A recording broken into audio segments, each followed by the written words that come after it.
So, if you don't know, the Game Boy, Game Boy Color, and Game Boy Advance all came in cardboard cases. I talked about it in one of the other episodes of the show, but it's very difficult to find the cardboard boxes that these portable games come in. But luckily, there's a solution. These. Now, what are these, you may be asking? What the hell am I holding? Well, these are custom plastic cases for Game Boy games. Now, 99% of the Game Boy games I own do not come in a box. As you know, I talked about my Pokemon Green from a little bit ago.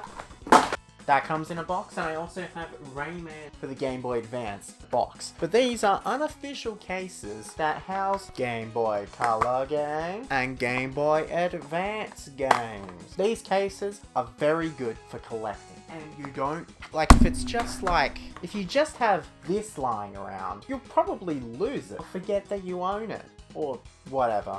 And then whenever you're looking on your shelf, you see the spine, it says Game Boy, and then Super Mario Land. Lots of companies, though, make these type of cases. And they don't just make them for Game Boy, Game Boy Advance, or other portable things that are the size of 2 centimeters.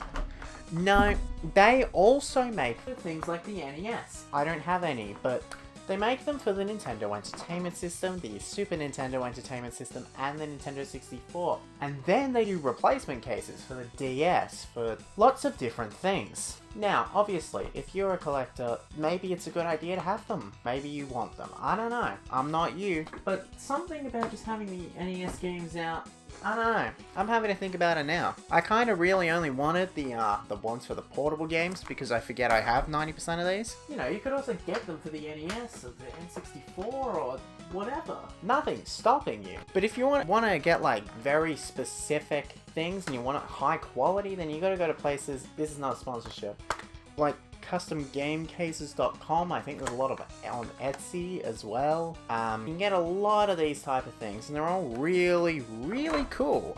They mainly use the shell of like a DS game like this. Even some of the DS games that if you want to make it yourself have slots for Game Boy Advance games. And to be honest, you can use like a European DS case, like one of these fat things. They are unnecessarily large. So you could use that too. There is a lot of solutions for those type of things. That's really all this segment is about. I'm not telling you whether to get them or whether not to get them, you know. Just get whatever you feel like you need. I felt like I needed them, so I got them. You may not feel like you need them, don't get them. Completely up to you.